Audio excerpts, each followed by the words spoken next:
Gaur bi guztuzko gonbidatu ditugu gure artean. Argentinatik etorriak.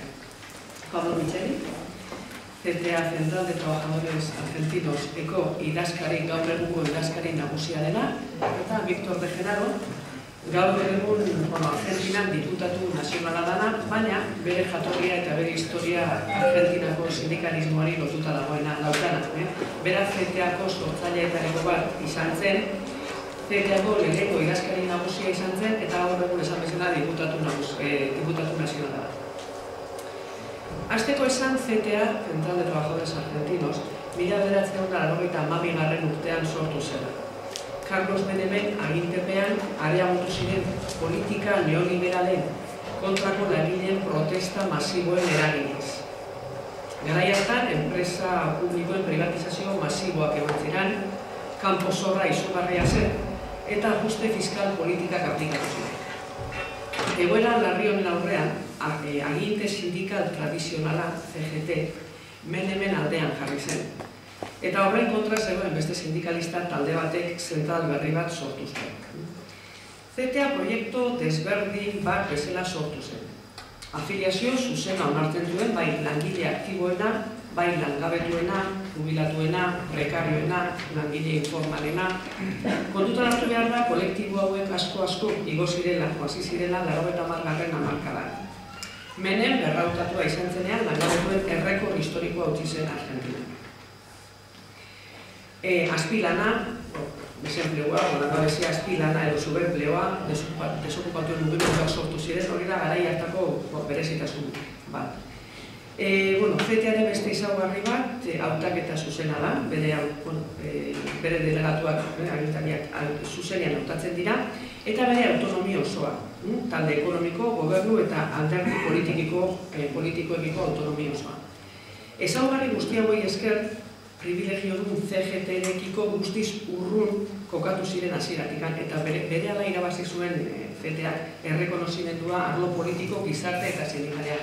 Kontutan hartu, Argentina eta beste hainbat herrialdetan garai hartan sindikalismoa oso desprestigiatuta zegoela, bereziki politika langileen kontrako politiken alde jartzen zirela. Hauek guztiz revoluzio bat, kanbio handi bat ematen dute. Eta gaur egun mila afiliatu baino gehiago dituzte, lanetarik, langileak, sektore ezberdinetako langileak, eta baita ere beste sindikatu eta gizarte mugimenduak.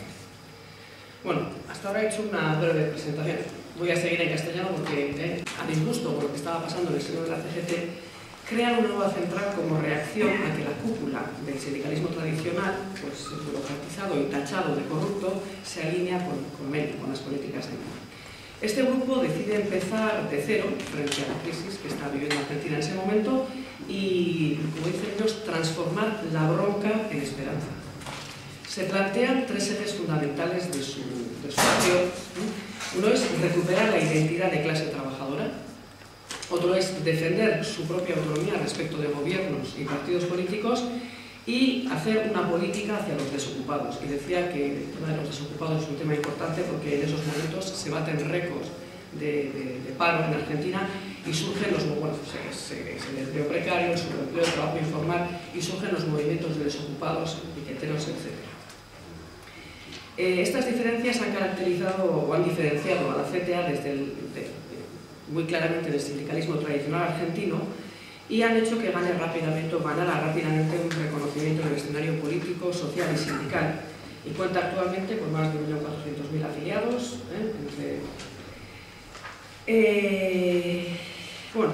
Nuestra relación con la CTA se remonta ya en el tiempo. Aunque es una central joven, se remonta en el tiempo. Aunque sabíamos de ellos y les conocíamos, empezamos a tomar contacto directo con ellos en aquellos primeros foros sociales mundiales en Porto Alegre. Y enseguida surgió entre nosotros, hay que decir, una gran sintonía. La experiencia de la CTA nos pareció muy interesante desde el principio.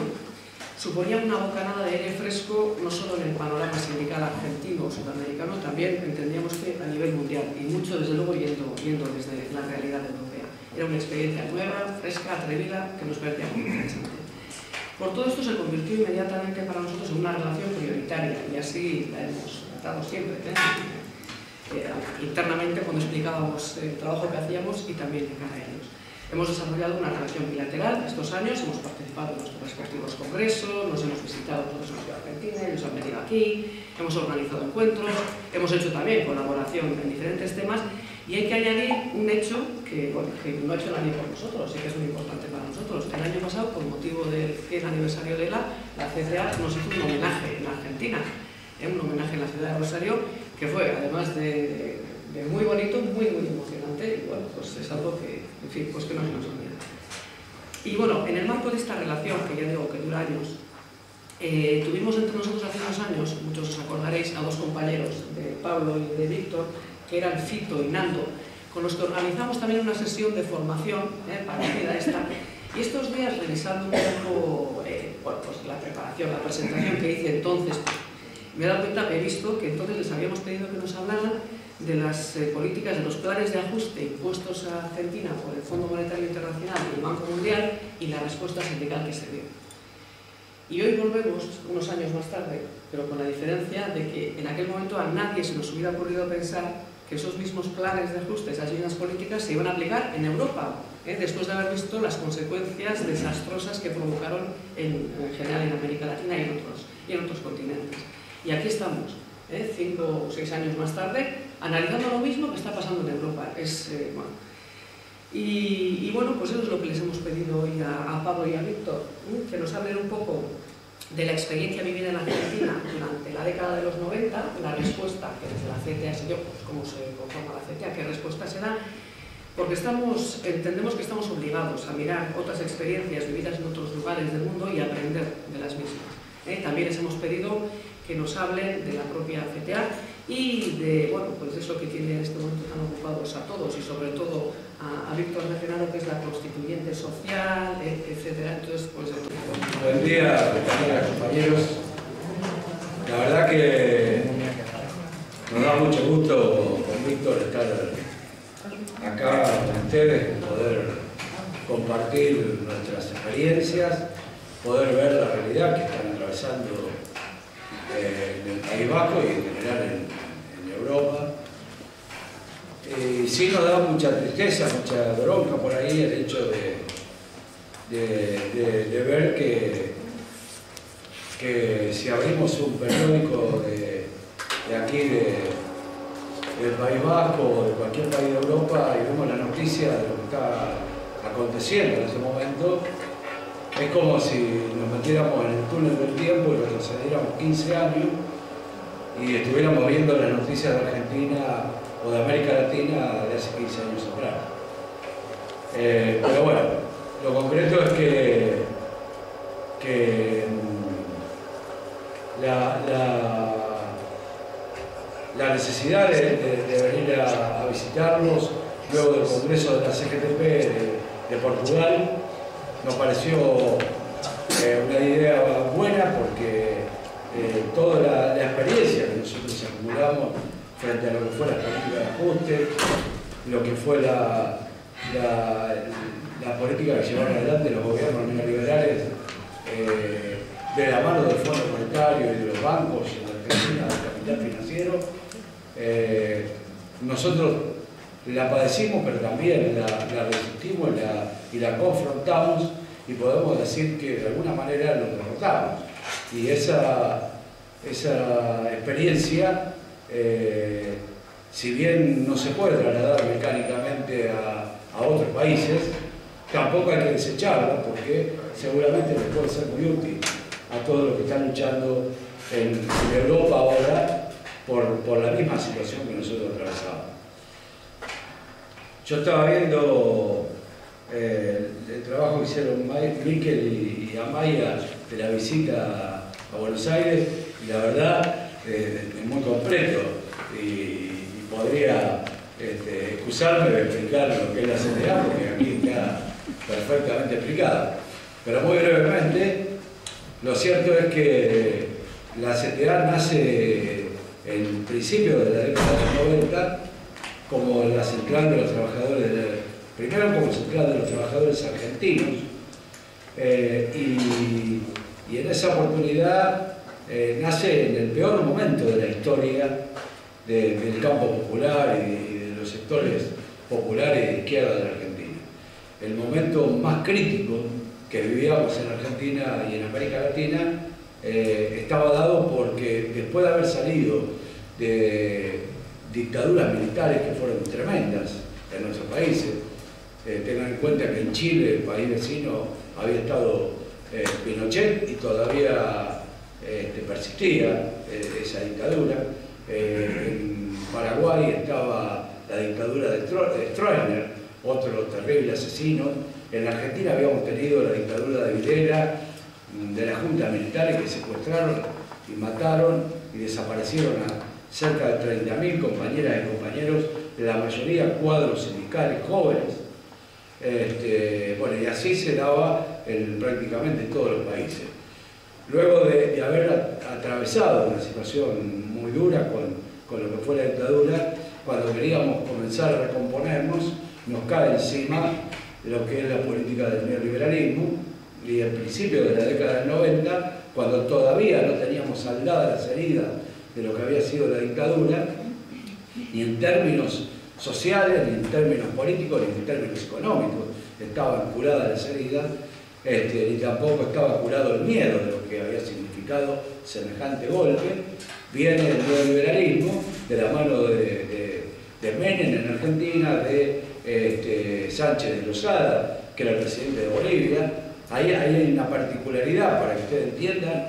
Sánchez de Lozada era presidente de Bolivia y casi no hablaba español, no hablaba castellano, tipo. O sea que era presidente de un país que habla castellana y hablaba inglés.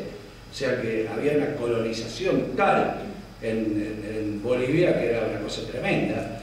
Collor de Mello era el presidente de Brasil, era, bueno, a todas luces un payaso, un artista, el tipo no tenía nada que ver con la política ni con los problemas de la gente. Fujimori estaba en Perú, es decir, estábamos rodeados de una situación tremenda. Digo todo esto para que ustedes se sitúen en qué condiciones nosotros enfrentamos la situación del ajuste, porque eso es importante tenerlo en cuenta para después analizar la situación de acá. Entonces, en esas condiciones, ni bien nacen las políticas del neoliberalismo aplicadas en la Argentina y comienza la desintegración de todo el patrimonio de los argentinos y de todos los países latinoamericanos, y la extranjerización de todas las empresas y la venta de todos los recursos naturales, la energía, las comunicaciones, el transporte terrestre, fluvial, marítimo, es decir, todo pasa a manos privadas, entregado por 2 pesos, como decimos así, acá sería 2 pesetas, o 2 euros, entregado por baratijas, ¿no? Y se vuelve a repetir la historia de 500 años atrás, donde la colonización del Estado español sobre la Argentina hacía que se llevaran el oro y lo dejara a los pueblos originarios la baratija. Esto es un dicho muy común en la Argentina, ¿no? Nos llevan el oro y nos dejan la baratija. Las baratijas son las pavadas, las cosas que no sirven, que no tienen ningún valor de ningún tipo. Entonces, esto vuelve a ocurrir en la década del 90 y en ese contexto es donde se produce una situación que no es al margen de lo que pasa en el mundo, porque en el mundo se acaba de caer el muro de Berlín y se destruye todo lo que es la experiencia de lo que se llamaba socialismo real, el campo socialista hacerse pedazos. Y bueno, todo lo que entendíamos, que habíamos estudiado en los libros, decía que todas las teorías decían y apuntaban a que del capitalismo devenía indefectiblemente socialismo, y después el socialismo devenía indefectiblemente, en el devenir de la historia de la humanidad, devenía el comunismo, que era la sociedad perfecta. Y resulta que, bueno, lo que nos demuestra el 89, la caída del muro de Berlín, es que en realidad esas teorías se hacen pedazos, porque jamás imaginábamos que de socialismo iba a devenir capitalismo, porque en realidad fue eso lo que pasó. Se volvió como si hubiera habido un retroceso histórico terrible para el campo popular, para los movimientos de liberación de todo el mundo, fue un golpe durísimo y el mundo se transforma, que bueno, lo que ustedes ya conocen, y no voy a andar en esa explicación, en la unipolaridad del poder del imperio y del eje del capitalismo, para nosotros del imperialismo colectivo, como lo determina Samir Amin, este filósofo senegalés que plantea el imperialismo colectivo tomando Estados Unidos, Europa y Japón. Y bueno, y a partir de eso se anuncia la muerte de las ideologías, y en nuestro país, con mucha fuerza, el menemismo cabalga sobre estas cosas y hace de esas políticas la bandera más importante. Y no solo eso, sino que aparte consigue respaldo popular para llevar a cabo esas transformaciones. Y consigue respaldo de muchos dirigentes políticos y sindicales que se transforman en aquel tiempo, terminan cooptados por el modelo y el sistema neoliberal, el modelo neoliberal. O sea que, bueno, se daba una conjunción de cosas para que situáramos la realidad en denominarla el peor momento de la historia del campo popular de la Argentina. En ese contexto, donde se daban estas situaciones, un grupo de atrevidos, dijo Laura, un grupo de audaces y realmente de compañeros de un valor incalculable, de los cuales Víctor fue quien lo encabezó, pero hubo otras compañeras y compañeros, tomaron la decisión de crear una nueva central. Romper con la central histórica, que era la CGT, romper con...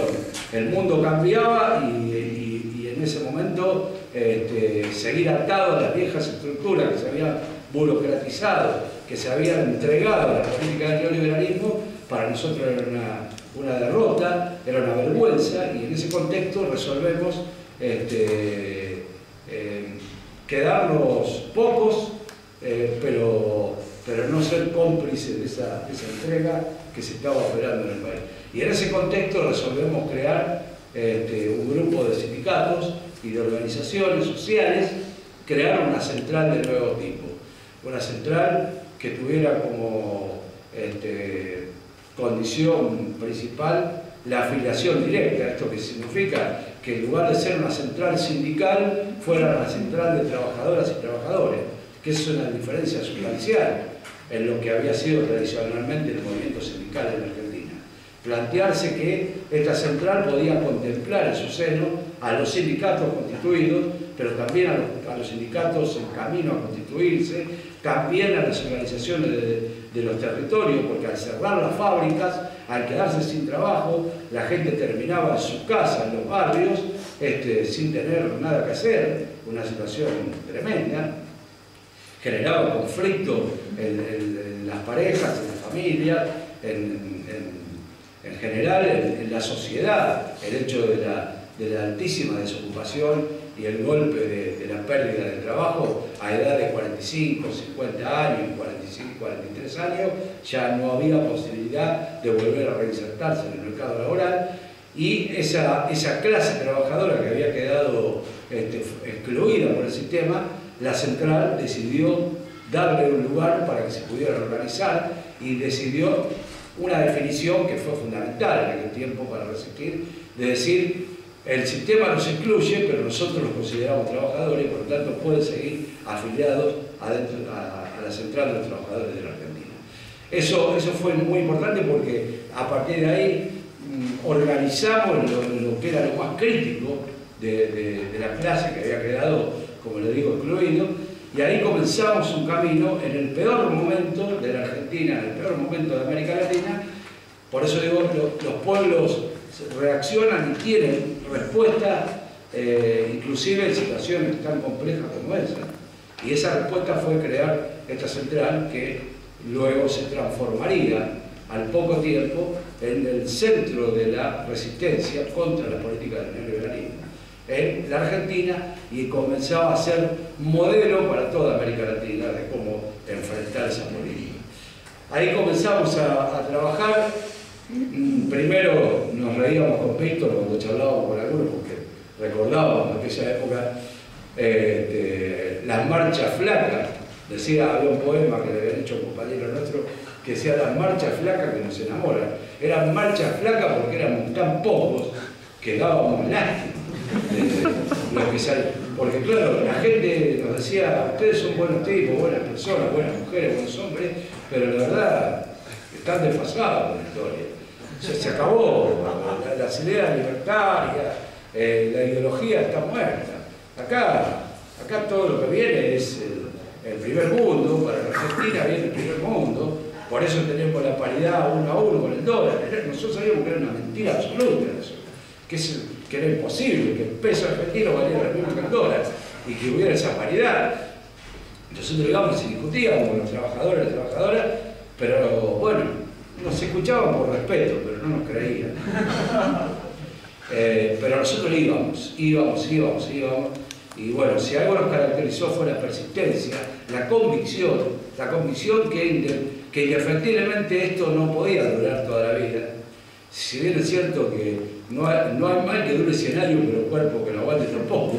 Nosotros creímos que sí, que había que aguantar, que era preferible el que nos costara, era preferible sacrificarse 1 y 1000 veces tratando de convencer a la gente que aceptar la vergüenza de la derrota y agachar la cabeza y aceptar que eso era todo lo que había y se había acabado el mundo. Nosotros no podíamos conseguir eso. Entonces, nosotros siempre fuimos ganados por la concepción revolucionaria de Che Guevara, de Evita, de la concepción de Bolívar, de José Martí. Para nosotros esas cosas corren por las venas de los militantes del campo popular, de la izquierda de nuestros países, y nos revelaba la situación. Nos provocaba mucha bronca y mucha rebelión y nos multiplicaba en la pelea por convencer a otros de que ese camino era un camino de muerte, de derrota, de destrucción, de pérdida, no solo de trabajo, sino de la propia identidad de persona, porque cuando te quitan el trabajo y te mandan a tu casa y te dejan sin nada, te pasás tirado en la cama mirando el techo e inclusive sos un mal ejemplo para tus hijos, porque quedás de una manera, te sentís tan inútil ante la sociedad que te quitan tu propia identidad de ser humano. Eso es lo que busca el sistema, te llega al punto tal que te lleva, y en ese sentido es ahí donde aparece este grupo de militantes diciendo, bueno, no, miren, acá hay una esperanza, acá hay una posibilidad, si nos organizamos, si peleamos, si recorremos el país, si vemos a todos los luchadores que hay y le abrimos la puerta en esta central para que quepan todos los que pelean, vamos a juntar unos cuantos y a partir de ahí vamos a ir sumando y multiplicando para derrotar. Y efectivamente fue eso lo que hicimos, no hay nada mágico, lo mágico es eso, lo mágico es sacar fuerza de la derrota y a partir de ahí comenzar a construir la victoria. Esto fue lo que hicimos con la CTA y realmente, bueno, empezamos con 200.000 afiliados, hoy tenemos 1.700.000 afiliados, nos transformamos en aquel tiempo, como les dije al principio, en el centro, la organización del campo popular más importante de la resistencia. Rompimos con la estructura burocrática que era la CGT y comenzamos a denunciar públicamente a los cómplices del neoliberalismo. Y llegamos con la pelea hasta el año 2000-2001, que fue el punto más alto de la confrontación, donde los bancos terminan quedándose con los ahorros de la mayoría de los pequeños ahorristas, y golpea durísimo a la economía argentina con la receta del Fondo Monetario.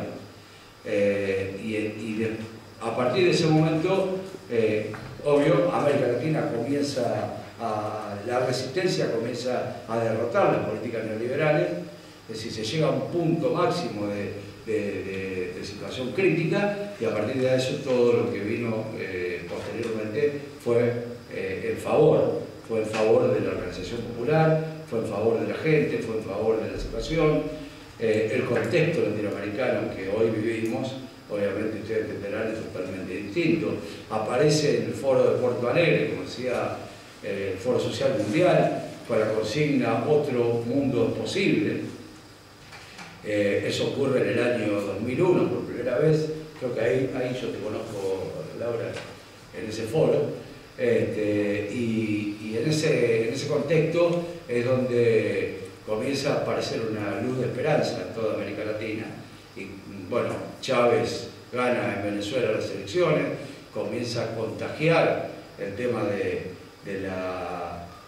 gobiernos de otra característica. Después, bueno, hoy tenemos a Evo Morales, por primera vez un presidente de los pueblos originarios, un presidente indio y sindicalista, después de 500 años de estar subyugado a ese pueblo, hoy se revela con las comunidades aymara y con todos los indios de Bolivia, y ponen un presidente que realmente es, más allá de contradicciones que ocurren, porque, bueno, en los gobiernos pasan, es un ejemplo como gobernante. Lula llega a la presidencia en Brasil, el país más grande de América Latina, y es el primer trabajador que llega a la presidencia de un país. Bueno, y así Mujica en Uruguay, Rafael Correa en Ecuador, y se da un contexto en Latinoamérica que obviamente nos permite también creer que en la Argentina podemos seguir avanzando hacia transformaciones más profundas de la democracia. Hoy, respecto al 2001, tenemos una situación absolutamente diferente, mucho mejor de la que teníamos en aquel tiempo, pero tengan en cuenta que estamos comparando la situación actual con el 2001, que fue, o el 2001 o la década del 90, que fue la peor época que tuvimos en Argentina. Obviamente esta situación de hoy no se puede comparar con lo que eran las mejores épocas de la Argentina, que fueron desde el 45 al 55, el gobierno peronista, los dos gobiernos peronistas, donde todas las empresas eran nacionales. Hoy seguimos, hemos recuperado algunas empresas estatales, algunos sectores, fundamentalmente de la seguridad social y la Aerolíneas Argentinas, a manos del Estado argentino, pero no hemos podido todavía recuperado la empresa de hidrocarburos, que está en manos de una empresa española, que es Repsol.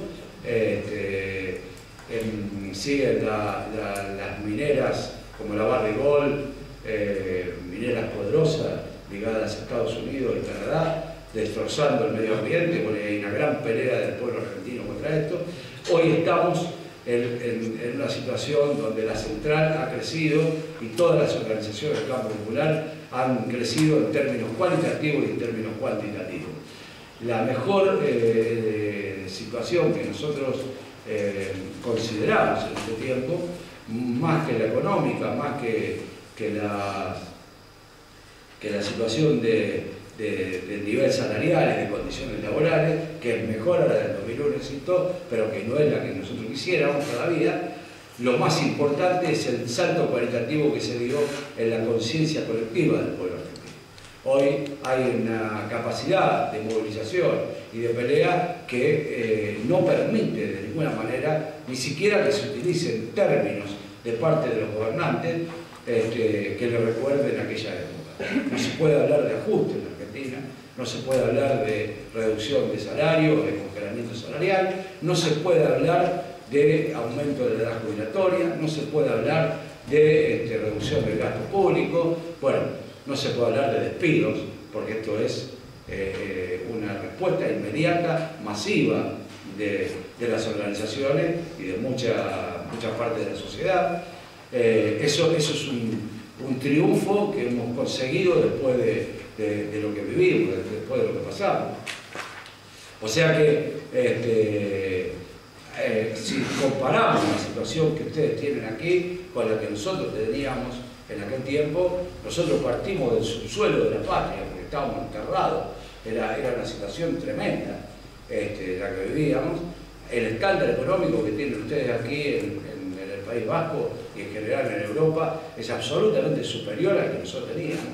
Y en realidad nosotros no creemos en esa concepción de que cuanto peor mejor. Nosotros creemos que cuanto peor, peor. Entonces, cuanto mejor, mejor. Si se está mejor, desde una base, hay mejores condiciones como para derrotarlos, hay mejores condiciones para conseguir victorias.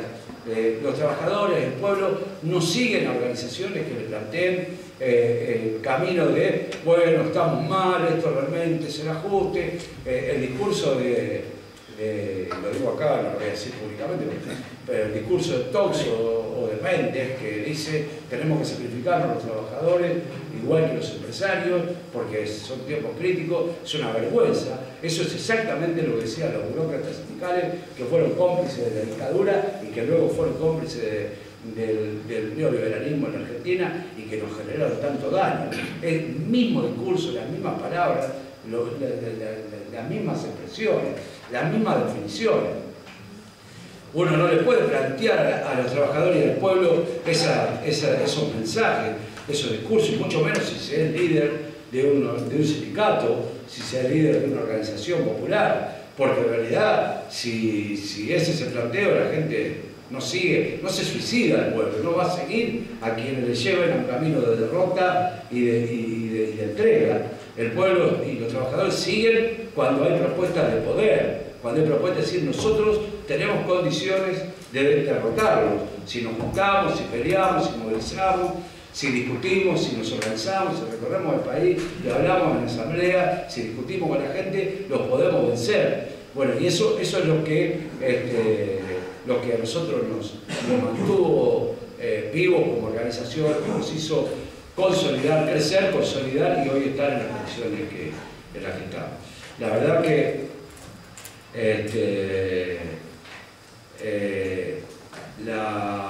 el poder que hemos visto nosotros, tanto en Galicia, cuando estuvimos ahora días antes de venir para aquí, de lo que es la SIGA en Galicia, el poder que representa frente a la clase trabajadora, el poder que tiene ELA y la mayoría sindical que implica con la otra central, con la AU, realmente le da a ustedes una perspectiva absolutamente más importante y superior a la que teníamos nosotros.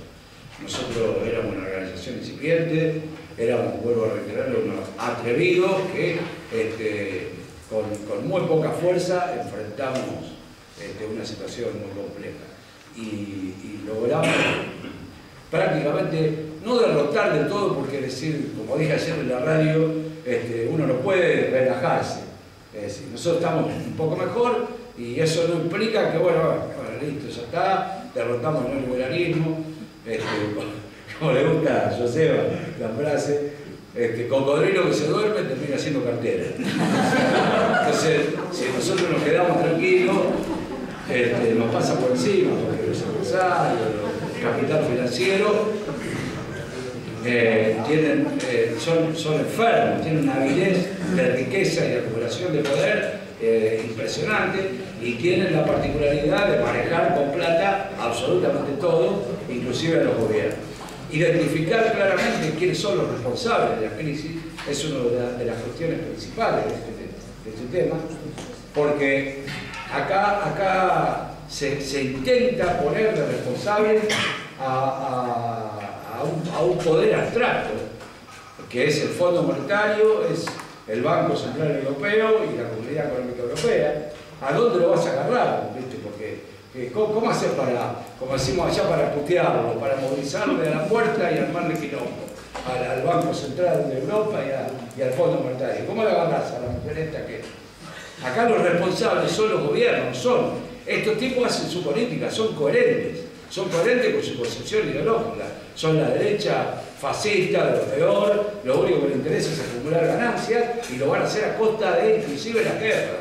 Van a matar, a asesinar a quien sea, a quien se les cruce el camino, con tal de que no se les toquen los privilegios.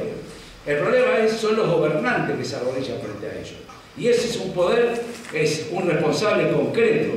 A ese se lo puede mandar, a ese se lo puede ver, se lo puede señalar. Este diputado votó este ajuste, este diputado votó que nos bajen el salario, este diputado votó que...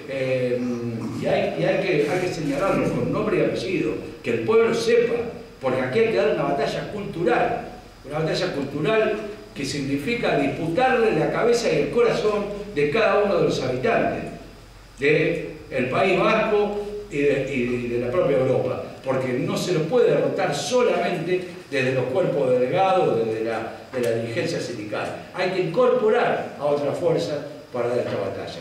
Nosotros solo no podíamos hacer eso y hoy no podríamos estar en esas condiciones de impedir los ajustes. Le voy a dar un ejemplo de que muy sencillo, con esto termino, de lo que acaba de ocurrir en estos días en la Argentina. El gobierno plantea, seguramente para ustedes les parecerá un porcentaje elevado, pero para la Argentina no es alto, porque hay inflación en el país.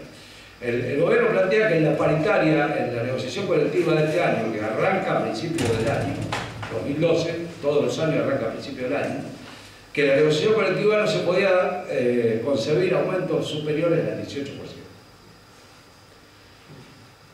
Nosotros salimos de la CTA y dijimos ningún 18%. En primer lugar, no estamos de acuerdo con que venga el gobierno a imponernos con un porcentaje de antemano. ¿Para qué está la paritaria? La paritaria es un acuerdo de partes y si está por decreto puesto el aumento, ¿para qué vamos a discutir? Así que nosotros rechazamos esa metodología unilateral y autoritaria del gobierno de querer imponer por decreto un porcentaje.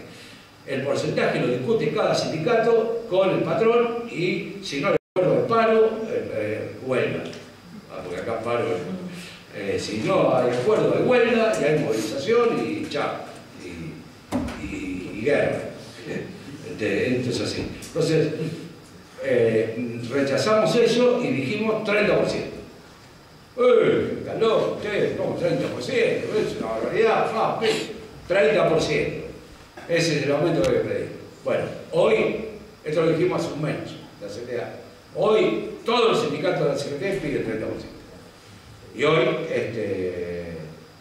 hasta los propios sindicatos ligados al gobierno kirchnerista están pidiendo un 30% de aumento. O sea que el gobierno tiene un problema. Quieren poner criterios que la gente no lo va a aceptar. Quiso imponer rebajas salariales en el Estado Nacional, los trabajadores del Estado, la impuso la rebaja, los compañeros se movilizaron y tuvo que volver atrás con los decretos. Sí, hay síntomas en estos días de que la respuesta de la gente masiva supera a la organización sindical y, como decimos nosotros, los pueblos de América Latina están para más. Pero obviamente también necesitamos, para consolidar nuestra democracia, para consolidar el continente con otra perspectiva, con la perspectiva libertaria de lo que les dije antes, del pensamiento de Bolívar, del Che, necesitamos también que Europa se rebele contra esta situación que exactamente lo que está pasando aquí es un cálculo en palabras, en actos, en acciones, en decisiones y en actitudes de alguna dirigencia sindical, de los gobiernos y obviamente del poder, exactamente igual a lo que nosotros vivimos. Y también se puede derrotarlo igual que lo hicimos nosotros. Así que bueno, esto era brevemente lo que quería comentarles alrededor de la CTA. No entro en detalle de cómo está concebida la CTA, qué contiene en su interior, porque bueno, esto lo tienen en el informe que han hecho y creo que ya lo conocen, ¿no? Así que de todas maneras estamos abiertos después a las preguntas que quieran. Que estos atrevidos, como dijo Pablo, como dijo Laura al principio, podamos estar con tantos atrevidas y atrevidos que también se la bancan todos los días en la construcción de la resistencia y de la pelea por la construcción de un contrapoder desde los trabajadores, que en esta Europa también significa una definición muy profunda en el debate, en este marco de la crisis que planteaba Pablo. Yo estaba anotando aquí un montón de cosas, tantas que me voy a perder, pero de qué, cómo ayudar a entender nuestro proceso y empatarlo con el de ustedes, que para mí tiene mucho de común. Para nosotros lo hemos vivido y por eso nos hemos ido encontrando desde el 2001 en adelante y hemos ido sintiendo que vibramos por cosas similares. Después eso en la práctica empieza a tener historias, parámetros, situaciones que tienen que ver con lo que nos van formando, que hace que tengamos ante las circunstancias que nos plantea la realidad respuestas similares.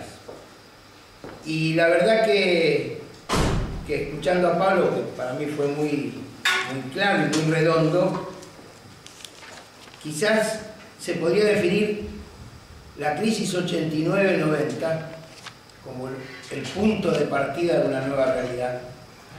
El 2001 como el momento de inflexión del fin de la resistencia. 2001 fue cuando echamos a De la Rúa, cuando se produjo el corralito, el corralón y todo eso, y se produjo las grandes movilizaciones. El 2001 fue un año de movilización y nosotros llegamos a ser la experiencia popular a la defensiva más importante de la década. 2005, donde logramos construir la respuesta colectiva latinoamericana y echamos a Bush de la Argentina, que venía a firmar el ALCA, el Acuerdo para el Libre Comercio de las Américas, y lo echamos en esta Argentina diciendo no a Bush. Y del 2005 hasta ahora, pasando por esta realidad que tuvimos de plantearnos cómo los trabajadores construíamos acciones sociales para pasar a la ofensiva, cómo dimos el debate al interior de la CTA, porque no es fácil. La CTA también tuvo una crisis interna, producto de si era posible o no era posible transitar un tiempo diferente de liberación, o había que subordinarse a los partidos políticos que gobiernan, que no hay otra posibilidad. Pablo es hoy el secretario general de un debate interno que tuvo en elecciones democráticas en toda la central, porque se vota en forma directa, quizás la posibilidad de definir que estábamos totalmente de acuerdo en esa perspectiva. Pero es un debate en el campo popular. El debate estaba al interior nuestro, no estaba solo afuera. El enemigo, el bichito del neoliberalismo se nos mete en todos los sectores, aún adentro nuestro. Quizás es lo único más importante que yo he aprendido en los últimos 20 años. El problema no está solo afuera, sino dentro mío. Está en mi cabeza cuando tengo que pelear todos los días contra el no se puede, que me lo quieren instalar. Contra el sálvese quien pueda, que me lo instalan en el corazón, y la insolidaridad se presta. Hay que salvarle aunque uno tenga que cerrar los ojos ante el drama del que tiene uno al lado, y hay que pisarle la cabeza al compañero con tal de salvar la posibilidad de un trabajo. O hay que poner las tripas, y se nos mete a la tripa porque nos mete el miedo, que es la herramienta clave de la subordinación del sistema. Miedo a lo que va a venir, miedo a que perdamos, miedo a que nos derroten, miedo a que nos maten. Porque la realidad de los genocidios en nuestros pueblos tiene que ver con eso. Tiene que ver que hay un miedo concreto a que la explicitación del deseo significaba la muerte en las etapas de la dictadura. Decir lo que uno quería, decir lo que pensaba, significaba la posibilidad de terminar no solo desaparecido, sino muerto, preso. Significa el miedo que todavía existe y nosotros sentimos, y por eso vibramos al mismo lugar, que todavía deja el franquismo aquí en estas tierras, que ha dejado toda esa experiencia que todavía ni siquiera como nosotros se puede poner arriba de la mesa y llegar a cerrar claramente con justicia por lo que pasó. Miedo que ellos todos los días hacen. Miedo cuando dicen la pérdida del trabajo. Miedo cuando nos lo plantean todos los días con estas cosas que tienen tanto poder y que están tan alejadas, y que me pareció muy bueno lo de Pablo, de decir esto abstracto, nos ponen enemigos que parecen invencibles porque ni siquiera los podemos tocar. Y yo digo que desde ese lugar, quizá lo que me gustaría compartir es que todo esto que hoy tenemos, esta convicción de y ofensiva con tanta espontaneidad, digo que quizás el único momento que yo pensé en dejar de militar en mi vida fue en 1989-90. Fue el único momento donde yo sentí que no se sabía para qué militaba. Estos 150 años casi donde uno sabía que el socialismo era inexorable y donde uno sabía a dónde iba y lo único que discutíamos el cómo, éramos trabajadores, no importa, éramos socialdemócratas, socialcristianos, socialismo real. Nosotros en nuestro país decíamos socialismo nacional, yo provengo del peronismo, de un pensamiento de la historia de los trabajadores, cada uno le daba su nombre, pero era seguro, era inexorable el triunfo. Esa convicción que te sabe decir a dónde vas y que lo único que discutimos es el cómo, es con la vía democrática de Allende, con los fierros como fue en Cuba, bueno, las armas como fue en Cuba, es la insurrección popular, es un proceso de evolución. El cómo estaba en discusión, pero no era dónde. Los trabajadores y los pueblos a partir del 89, de esta caída monumental, empezamos a entender que lo absoluto se terminó. Lo inexorable se terminó. También se puede perder, por lo menos yo. Empecé a entender que había un tema muy difícil. Y tras cartón de esta traición o de esta realidad, se produce la traición en el peronismo. El menemismo, ese era líder del peronismo. Nosotros peleamos contra la dictadura, recuperábamos la estrategia, era fácil. Yo era secretario general de minería en un sector y nos echan del trabajo, nos despiden, la pelea, la lucha contra la dictadura, los derechos humanos, todo lo que se puedan imaginar, pero nuestra estrategia era fácil. Era derrotar la dictadura, recuperar la democracia, recuperar el gremio, ATE en nuestro caso, que ganamos en el 84, después recuperar la democracia, recuperar la CGT, o sea, organizar la CGT, recuperar el peronismo, ponerlo de pie, recuperar el gobierno y decretar la felicidad y otra cosa. Así de simple, pero uno sabe, tiene clara. Y uno sin estrategia no hay posibilidad de transitar. Y hoy estamos en un tiempo sin estrategia clara. Y esto no es un dato menor. Estamos en un tránsito hacia algo que todavía no tenemos. Estamos escribiendo un nuevo manifiesto que es lo que viene para la humanidad sin que esté explicitado. Sabemos que sí tenemos ese destino, que esta sociedad nos sirve, que este capitalismo nos sirve, que esto es la concentración y el suicidio de la humanidad a partir de que estos tipos gobiernen en el planeta. Eso lo tenemos claro. Sabemos lo que no queremos, pero estamos construyendo lo que queremos. Esta perspectiva de tránsito es quizá lo más difícil de asumir con toda la capacidad y la potencialidad que nos permite. En aquel momento era un drama. Porque tras cartón de eso, el peronismo en el 89 gana Menem y la traición. Aquellos que habían nacionalizado los ferrocarriles, la empresa del petróleo, los teléfonos, que habían llegado a abrir la libertad y la democracia sindical en el 45, resulta que eran los que decían, que explicaban que había que privatizar los teléfonos, los ferrocarriles, el petróleo, la destrucción. Los que éramos antiimperialistas nos explicaban que esto era democracia, que esto había que hacer. Es esto que Pablo, que no le crean que no dice públicamente lo que hacen los de la UGT y Comisión Obrera, porque ya lo dijo en 2 declaraciones públicas. En Portugal. ¡Qué bárbaro! Además le contestó en la misma asamblea ya, ¿no? Pero en realidad la propia traición. Y la verdad que fue el momento de mayor crisis, por lo menos para mí. No solo por el mundo, sino también por la nación. Esa perspectiva. Uno es muchas cosas. Un ser humano es muchas cosas. No es solamente 0 o 100 blanco-negro. Somos muchas cosas diferentes y que tenemos que empezar a asumir esa complejidad no como una dificultad, sino como una riqueza. Lo diferente no puede ser la excusa para fracturarnos. Lo diferente es lo que nos puede enriquecer en la construcción de una verdad colectiva. Pasar a que lo diferente es lo bueno y nos enriquece es un salto cualitativo cultural que también nos debemos todos, entre todos. Ese proceso, la verdad que a mí me dejó la lona y hasta me hizo dudar. Vine a Europa. Más o menos como ahora de manera distinta. Vinimos a Europa. Estábamos tan en crisis. Y yo dije, bueno, el pueblo votó a Menem. No en el 89.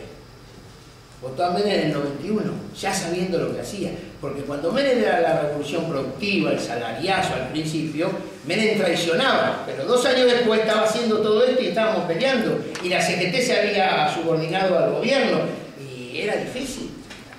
El pueblo había elegido esto. El pueblo, se nos había metido el bichito en el pueblo, se nos había metido a nosotros mismos. Y yo, compañero, tengo algunas dudas, pero hay una que no. Puede haber un pueblo sin revolución, pero no puede haber revolución sin pueblo. Si perdemos en el pueblo, es imposible la transformación. El debate es en el pueblo, con el pueblo, por el pueblo. Ahí es donde ganamos o perdemos permanentemente. Y si ese pueblo no quiere, es muy difícil. Y fue un momento de crisis muy fuerte. Y vine a Europa. Vinimos 4 dirigentes invitados por la CGI de Italia. Llegamos al Congreso de la CGI y el lema del Congreso era: negociemos el futuro. Negociemos el futuro. Estamos entregados hasta las manos. Y nos vendieron el pacto social, el acuerdo social, ¿no? Bueno, ustedes se lo deben haber vendido también muchas veces, pero era impresionante.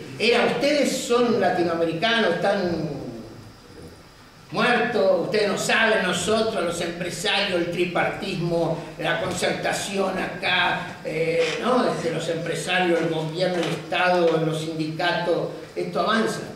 Yo me acuerdo un compañero nuestro, Cayo Ayala, un viejo dirigente de Naval, que ya estaba muy cansado porque además los tanos nos hacían sentir mal a nosotros, como el problema nuestro era nuestro, ¿no? Es como una carta que leí hace poco de un alemán pidiéndole que pague a los griegos para que no sufran, y un griego le escribió todo lo que le robaron.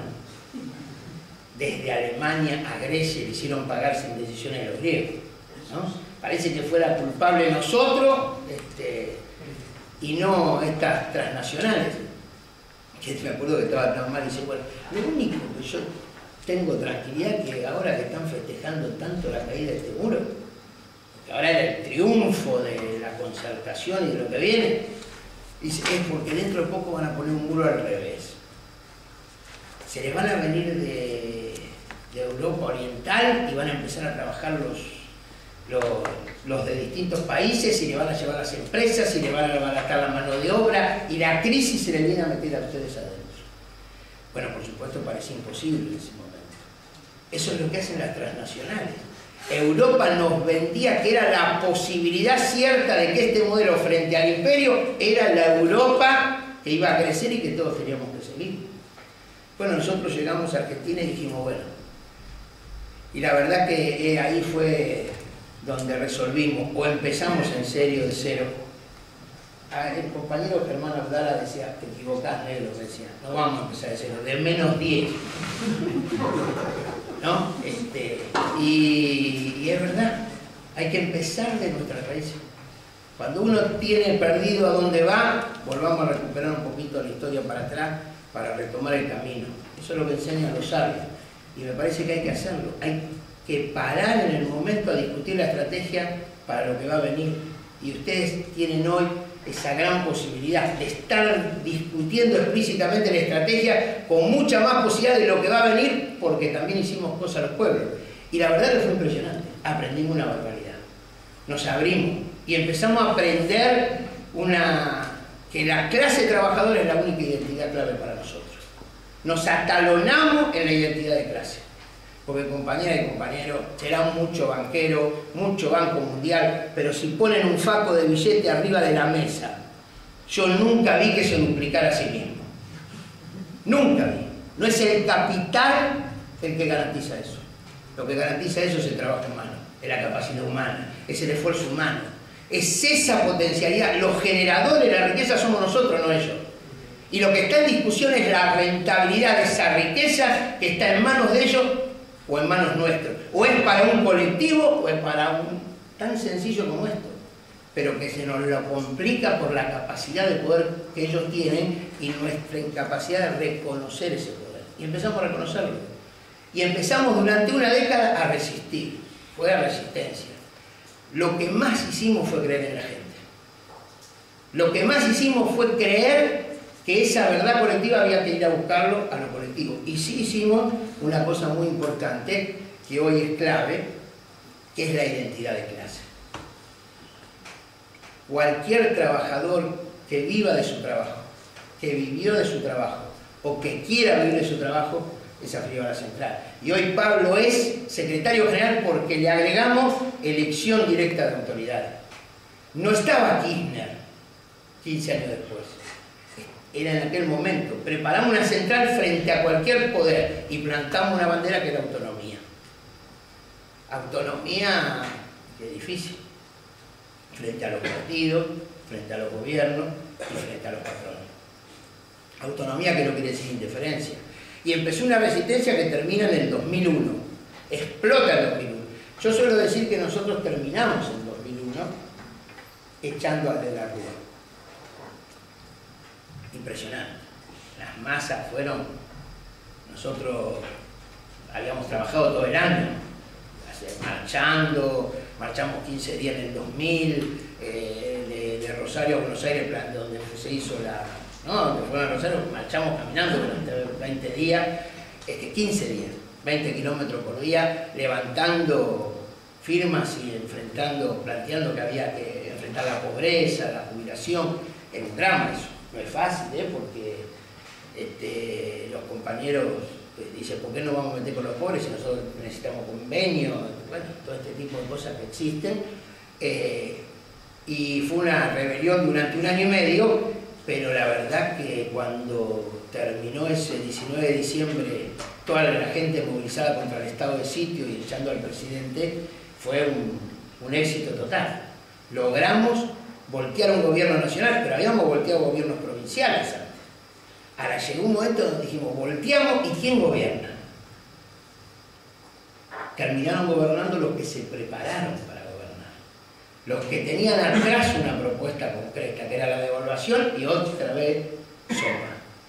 Otra vez la misma, otra receta, otra forma, pero seguían siendo los dueños del poder y terminamos apretando, presionando, resistiendo, hasta que volvimos a entrar en una etapa diferente. Pero fue distinto, porque eso terminó en 2001, pero empezó en el Foro de Porto Alegre. En el mundo ya se daba esto. Ya empezaba a haber una resistencia. Por eso se hizo el Foro de Porto Alegre. Los resistentes que nos dimos cita en Porto Alegre, yo tuve la suerte de abrir la mesa, dirigir la mesa con Samir Amin, ahí lo conocí personalmente, para mí fue un espectáculo. Un tipo que tiene una claridad excepcional. Bueno, los miles de resistentes del mundo nos dimos cita y decir, otro mundo es posible. Era como darnos cuenta que no nos han vencido. Ahora, una cosa es que no nos vencen y otra cosa es ganar. Nosotros tenemos que ganar.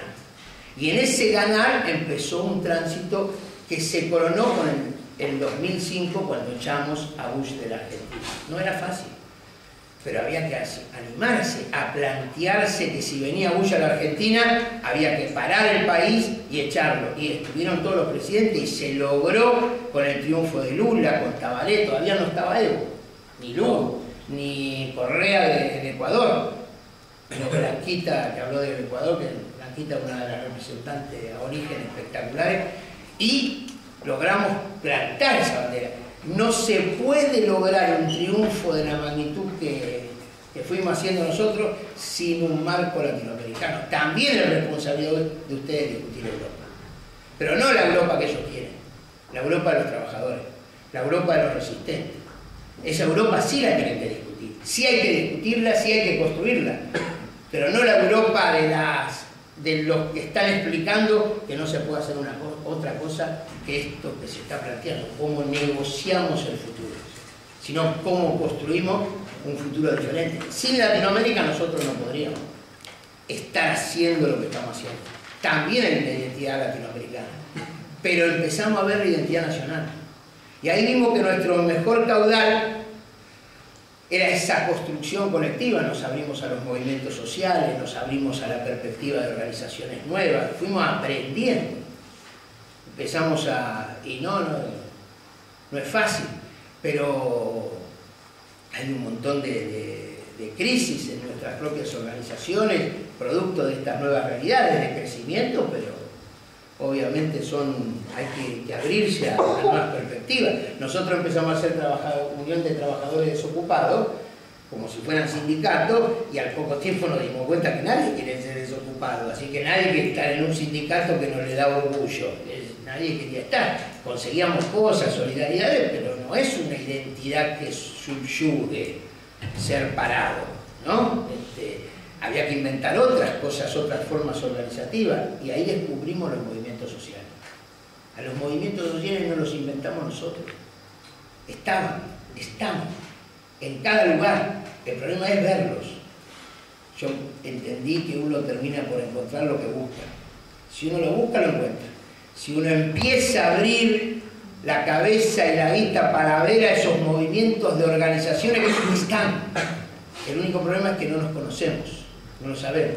Yo le decía ayer a los compañeros, ¿no?, en la reunión, es maravilloso. Yo en un momento, ayer hubo un momento de la discusión, estuvimos a la noche que yo creo que estábamos todos vibrando al mismo, según un punto, era un quilombo, claro, lo que estábamos discutiendo. ¿Qué es un quilombo?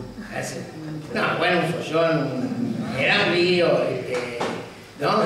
Un despelote, qué sé yo, no estábamos discutiendo algo fácil, ¿no? Estábamos casi, no íbamos a pelearnos, no, para nada, pero estábamos ahí todos discutiendo, y hubo un momento, digo, qué grande, pensé que estos tipos no los conocían,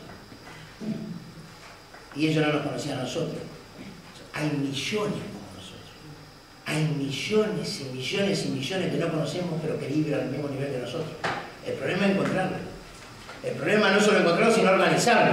Y eso fue lo que empezamos a hacer conscientemente a partir de ese 2005, donde nos planteamos que no solo alcanza con resistir, sino que hay que construir lo que viene. No solo hay que decir por qué no lo que queremos, sino construir lo que queremos. No solo hay que discutir que ellos no gobiernen, sino hay que construir nuestro propio gobierno. Y ahí empezó a plantearnos cómo lo hacemos.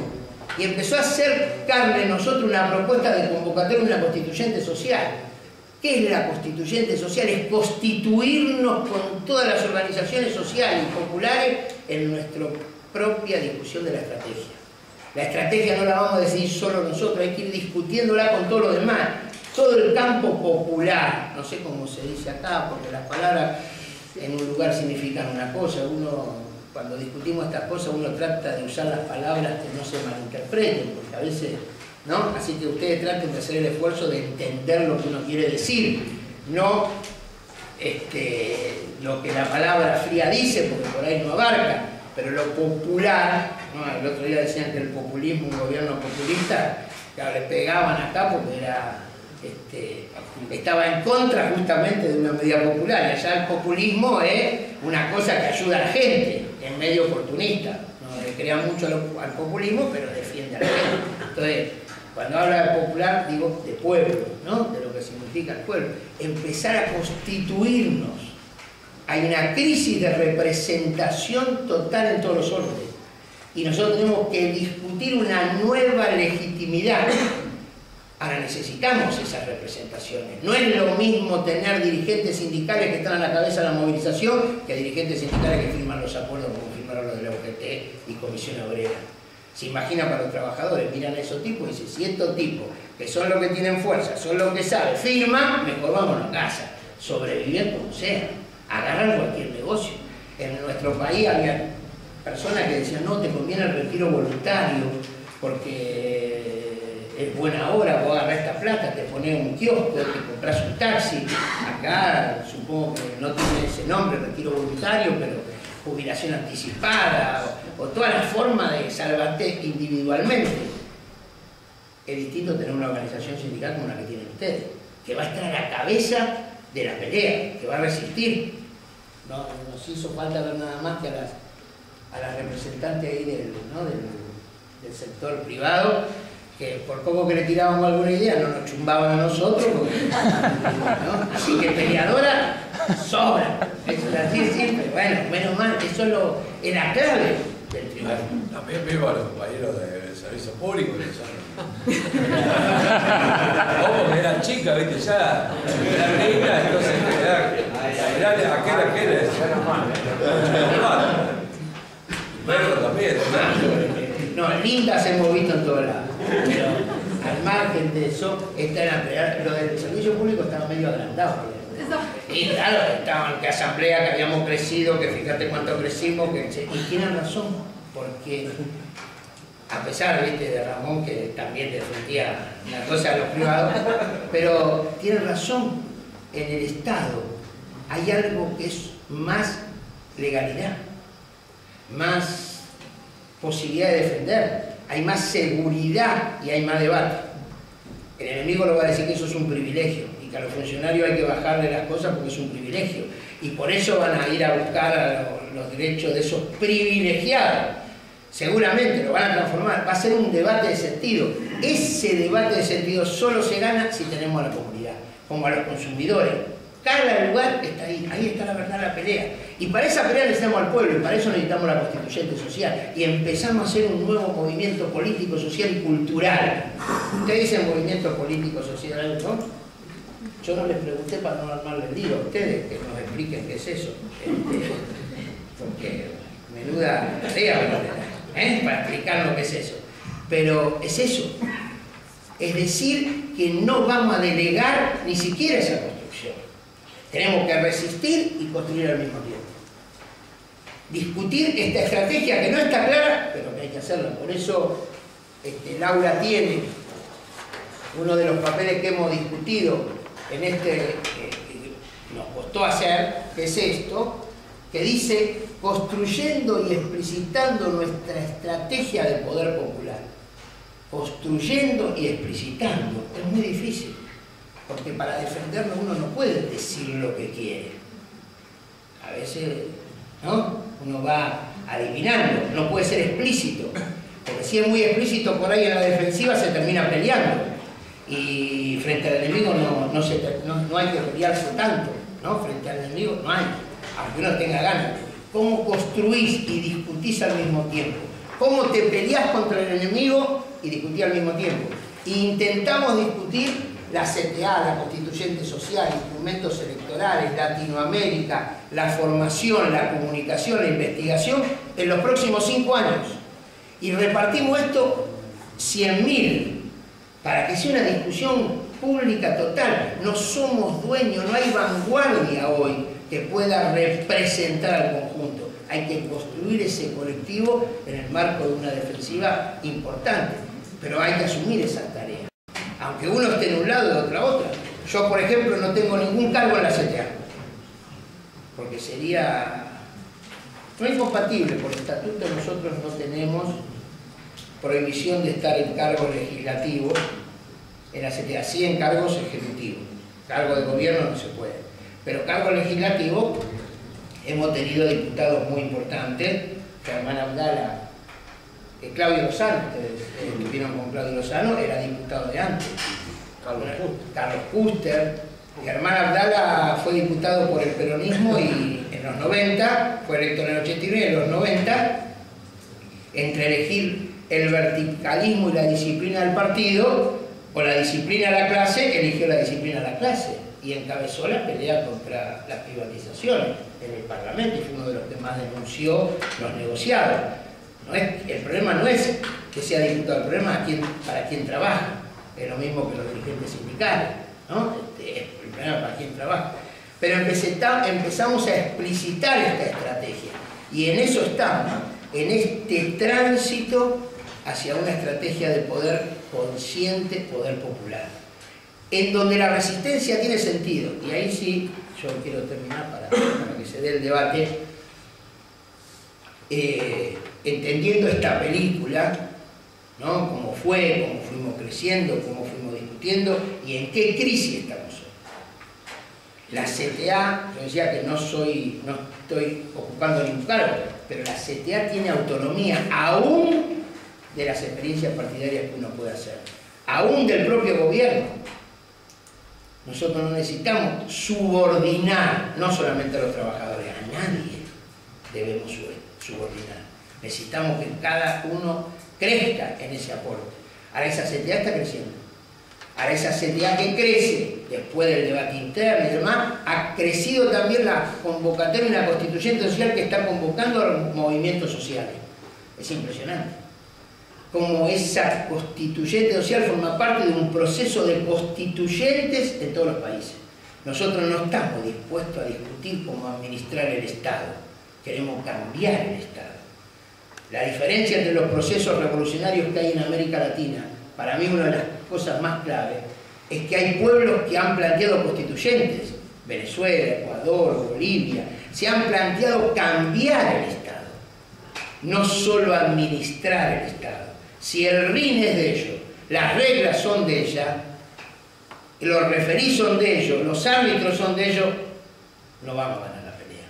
Hay que cambiar esas reglas de juego, hay que construir una sociedad diferente, pero un Estado diferente, pero que tiene que estar al servicio de otro proyecto. Y ahí está, Evo Morales, yo creo que es cierto, puede cometer errores, pero es el único presidente que es capaz de haber dicho cuando asumió que si a él lo ven dudar, por favor empújenme un poquito, porque el poder es muy difícil. Y fue el único presidente que cuando se equivocó y el pueblo lo señaló, retrocedió 2 veces en acciones. Cuando se equivocó en el aumento del precio del petróleo, y fue bastante importante por la situación salarial, dijo, me equivoqué, y se derogó el decreto. Y ahora con no sé si sabe, ¿no? Una ruta dentro del pueblo. Bueno, se armaron movilizaciones y retrocedió. Hay que tener mucha fortaleza para decir me equivoqué y retroceder, porque ahí está otro proceso, hermano. Es un proceso que también nos mostró que los pueblos originarios existen en América, existen en nuestros países. Hasta nosotros negábamos nuestra historia. 500 años resistieron y hoy están empezando a gobernar. No los para nadie. Hoy es tiempo de Pachacutí, porque están defendiendo este planeta que si este sistema persiste terminará siendo destruido inexorablemente. Están peleando su vida. Nosotros estamos peleando por la vida de nuestros hijos. Así como nosotros nos proyectamos a nuestros hijos, ellos se proyectan con el planeta, con su tierra, con su territorio. Es entender cosas que no entendíamos, que ni siquiera lo teníamos incorporado. Plantearnos esta perspectiva es el tiempo que viene. Y la verdad que en Europa, como eso se está dando ahí, ellos vienen por más, vienen acá. Son insaciables, ¿eh? Yo digo, no hay negocio. Yo termino diciendo que hemos aprendido que donde no se peleó, se perdió. Eso es así.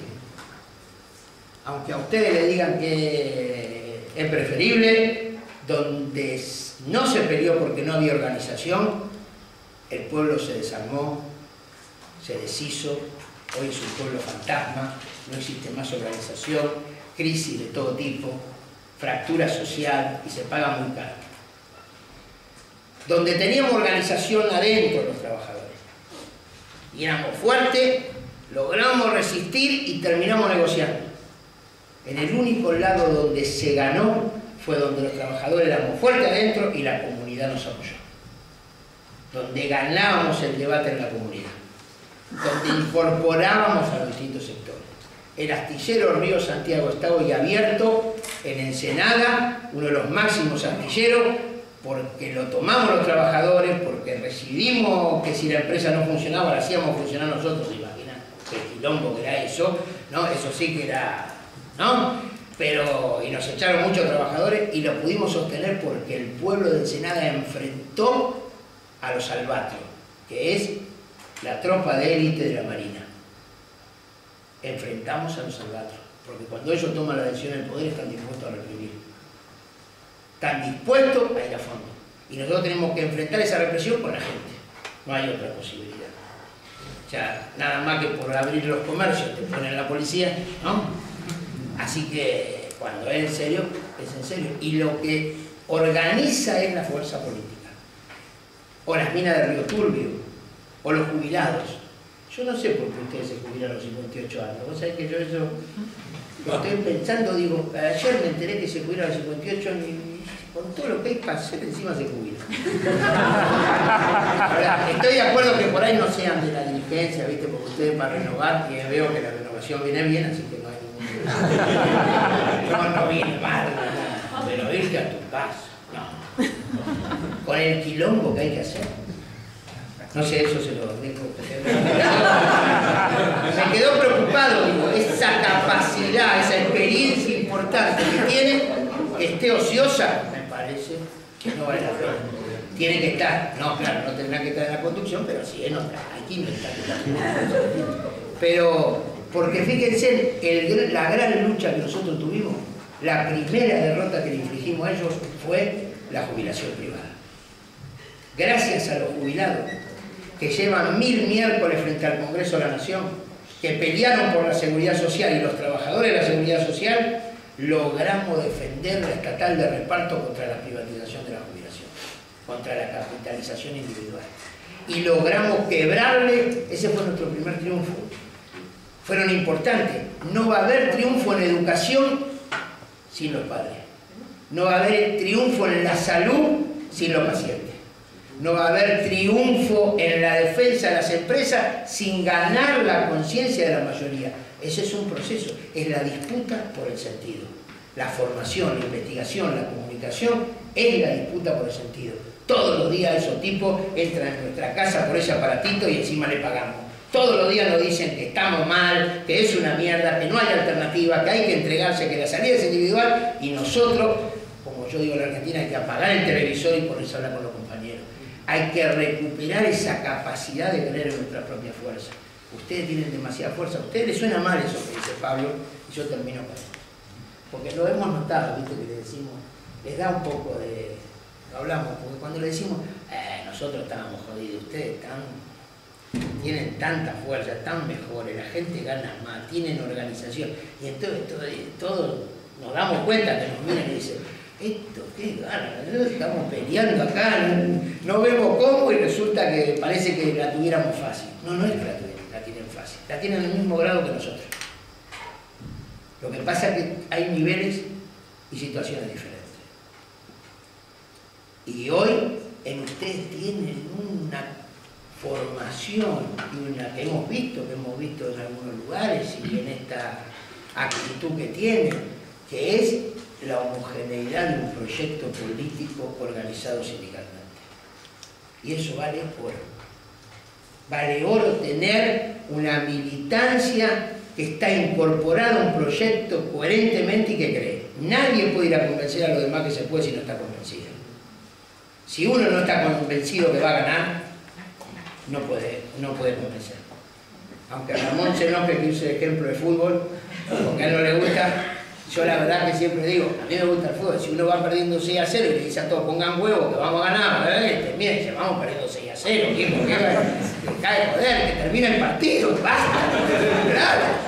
Ahora hay que ganar ganando. Se gana ganando. Se pelea peleando. Y eso es lo que hay que hacer. Y yo creo que ustedes tienen mucho más de lo que se reconoce. Eso es lo que hemos visto en ese lugar, cuando le decimos parten de una base muy importante. Y yo no sé cuál será la historia de vuestra, casi digo patria, nación, no sé cuál es la palabra adecuada. Si patria, nación, ¿cuál es? ¿Nación? Bueno, pero por ahí te agarra con los patriotas, son todos fachos, qué sé yo. Uno a veces no tiene miedo a las palabras, sin joder. Pero nación está bien, la nación vasca. Mirá que han hecho quilombo en la historia, ¿eh? Así que algo ahí tienen, ¿eh? Y no por casualidad son una nación que es la única que tiene la representación, que tendrán sus problemas la L y la LA, pero son las únicas que lo único que se banca son representaciones. manifestaciones, basta. No se bancan ni la Comisión Obrera, ni la UGT, ni que le vengan de allá, ni nada por el estilo. Por algo ahí hay un caldo importante de orgullo nacional que está en juego y que creo que es una de las partes fundamentales. Así como era importante Latinoamérica, era importante la Argentina. Y así como era importante Latinoamérica, Argentina era clave la identidad de la clase trabajadora. Y así como es importante la identidad de clase, la nacional y la latinoamericana, es la mundial. Estamos peleando por la humanidad. Estamos peleando frente a una crisis civilizatoria. Estamos peleando por el destino de la humanidad. Y eso hace la diferencia. Lo que hagamos hoy va a ser diferente. Si damos un paso al frente, estaremos peleando por una humanidad. Si nos quedamos en casa, estaremos peleando por otra. Pablo recordaba ayer una frase que para mí fue clave en los momentos de mucha crisis. Yo me paraba en las movilizaciones y decía, no sabía cómo hacer, y decía, bueno, recuerdo la frase de San Martín. Estábamos tan mal, la recordó ayer, ¿no? Estábamos tan mal, recuerdo la frase de San Martín. San Martín, nuestro jefe de los ejércitos libertadores, que fue uno de los grandes de esa época, con Bolívar, con Artigas, tantos otros que Martí, que imaginaron esa pelea. En el momento previo a la batalla decía, el enemigo siempre se ve más grande si se lo mira de rodillas. Hay que ponerse de pie y seguramente lo podremos llegar a derrotar. Ustedes son los protagonistas, así que gracias.